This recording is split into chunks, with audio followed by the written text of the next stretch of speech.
Updated November 13, 2023. The Rule of 55 provides an exception to the IRS penalty on early withdrawals from 401k and 403b accounts, allowing individuals to withdraw funds without the 10% penalty if they leave their job during or after the calendar year they turn 55.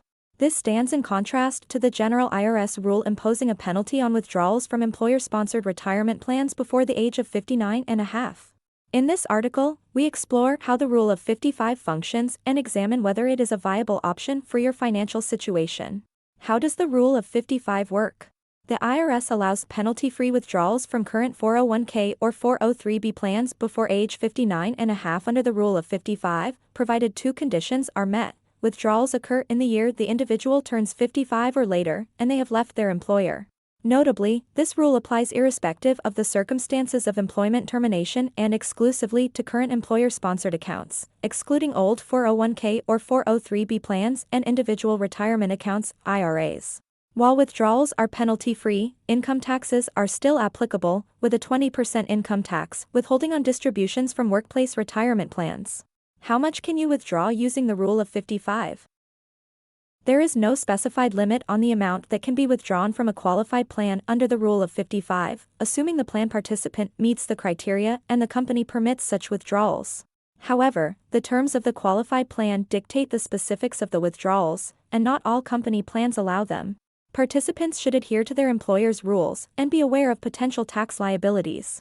Making the best use of the Rule of 55. Before utilizing the Rule of 55, it is advisable to consult with a tax expert, review available resources and options, and consider both tax-saving opportunities and potential losses associated with tapping into retirement funds early. The flexibility of the Rule of 55 can serve as an income replacement strategy for those looking to retire early, offering an alternative to fixed distribution schedules required by other plans. Should you use the Rule of 55? When considering the Rule of 55, individuals should weigh various factors. Income replacement strategy. The Rule of 55 can function as a flexible income replacement strategy for early retirees, allowing them to control the amount withdrawn from their retirement accounts. Tax planning opportunities.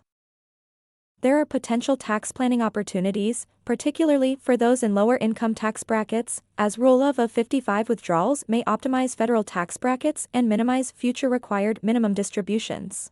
Reduction in retirement savings. Utilizing the Rule of 55 may result in prematurely reducing retirement savings, forfeiting potential tax-free growth between ages 55 and 73 when required minimum distributions commence.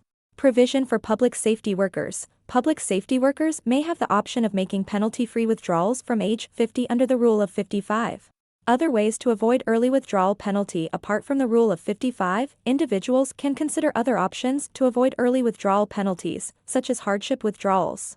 The IRS permits early withdrawals without penalties for specific financial hardships, including medical expenses, first-time home purchases, educational expenses, and certain adoption-related costs. However, taxes still apply, and specific IRS rules outline the requirements for different hardship withdrawals.